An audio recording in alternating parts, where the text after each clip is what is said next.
हम लोग एक नियम पढ़े थे यार, F equal to dp upon dt। ठीक है, ये न्यूटन के गति का द्वितीय नियम, उसका सूत्र है। उसमें पढ़े थे कि किसी वस्तु पर लगाया गया बल संवेग में परिवर्तन की दर के समानुपाती होता है, ऐसे पढ़े थे। और समानुपाती वगैरह हटाते हैं, फिर के लगाते हैं, के का मान 1 होता है, तो इस तरह से सूत्र आ जाता है। अब यहाँ पर जो हमारा पहला नियम है वो है संवेग का संरक्षण।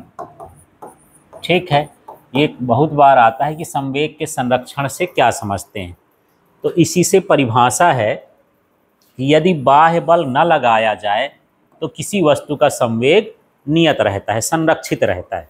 सीधा सीधा ये है।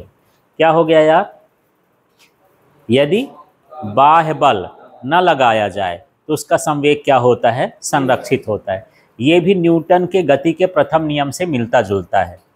जैसे मान के चलो, यदि आप ये पंखा चालू कर दो, हम संवेग ऐसे बोले थे, यदि कोई वस्तु में एक बार बल लग जाता है तो काफ़ी देर तक वो क्या होती रहे, चलती रहती है। जैसे साइकिल में पैडल मारो, फिर कुछ देर तक बिना पैडल मारे भी चलती है।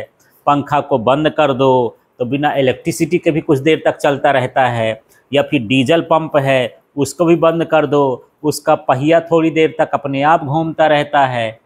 ठीक है, या पक्षी है, उड़ता है, पंख फड़फड़ाता है, बिना फड़फड़ाए भी बहुत देर तक उड़ सकता है। ये सारा किसका उदाहरण था, संवेग का संरक्षण।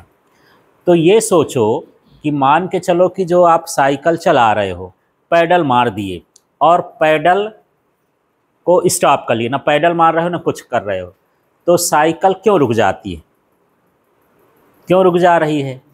पृथ्वी बल लगा रही है, घर्षण बल लगा रहा है, इसके कारण वो क्या हो रहा है, रुक जा रही है। ठीक, ये मान के चलो कि यदि घर्षण बल ना हो तब क्या होगा यार, वो हमेशा चलती रहेगी। माने उसका संवेग कैसा होगा, संरक्षित होता है। संरक्षित का मतलब होता है कोई चीज़ नष्ट ना होना, किसी चीज़ का नष्ट ना होना क्या कहलाएगा, संरक्षित होना। जैसे ये पंखा चल रहा है, अब पंखा की इलेक्ट्रिसिटी बंद कर दूं तो कुछ देर बाद पंखा बंद होता है। क्यों बंद हो जाता है यार, घूमते रहना चाहिए, क्योंकि यहाँ आसपास क्या है, हवा, और हवा उसको रोकती है, घर्षण पैदा करती है, जिसके कारण वो क्या हो जाता है, रुक जाता है। मान लो यहाँ हवा न होती, उस पर घर्षण बल न लगता तो क्या होता, चलता रहता। माने संवेग क्या होता है, संरक्षित रहता। कब संरक्षित रहता, जब उस पर बल न लगे, है ना। तो सीधा सीधा यही है कि जब किसी वस्तु पर बाह्य बल नहीं लगता तो उसका संवेग कैसा होता है, संरक्षित होता है या नियत होता है। तो इसकी पूरी परिभाषा क्या बन जाएगी, यदि बाह्य बल न लगाया जाए तो उसका क्या, संवेग कैसा होता है, नियत होता है या संरक्षित होता है। समझ में आ गया? तो थोड़ी थोड़ी कोडिंग कर दिया हूँ, आप लोग समझ लेना। यदि बाह्य बल न लगाया जाए तो उसका संवेग संरक्षित होता है। ठीक, उसका माने वस्तु का। तो यहाँ पर यह भी कह सकते हैं कि यदि किसी वस्तु में बाह्य बल न लगाया जाए तो उसका संवेग कैसा होता है, संरक्षित होता है। अब इसे मुझे प्रूफ करके बताना है, सिद्ध करके बताना है कि कैसे। ठीक है ना। तो यहाँ पर हम प्रूफ की बात करते हैं। तो प्रूफ में क्या है, यहाँ पर न्यूटन के गति के कौन से नियम से, द्वितीय नियम से। क्या है सूत्र, F बराबर dp अपॉन क्या हो गया, dt। यदि F बराबर क्या हो, 0 हो तो। 0 क्यों कर दिया, तो परिभाषा पढ़ो, क्या लिखा है, यदि बाह्य बल न लगाया जाए तो बाह्य बल का मान कितना हो गया, 0 हो गया, इसलिए F का मान क्या रख रहा हूँ, 0। ठीक है, तो यहाँ पर F की जगह 0 रख दूंगा तो ये क्या हो जाएगा, dp अपॉन dt। dt का इधर तिर्यक गुणा कर दोगे तो क्या हो जाएगा, 0। तो यहाँ पर dp बराबर कितना आ गया, 0 आ गया। तो p क्या हो गया, नियत हो गया। ये कैसे समझे यार कि ये नियत हो गया, dp का मतलब है संवेग में परिवर्तन। dp का मतलब क्या है, संवेग में परिवर्तन। परिवर्तन का मान कितना है, 0। तो क्या कुछ घटा, क्या कुछ बढ़ा, परिवर्तन हुए नहीं, तो उसका मान 0 है, मतलब वो क्या हो गया, नियत हो गया।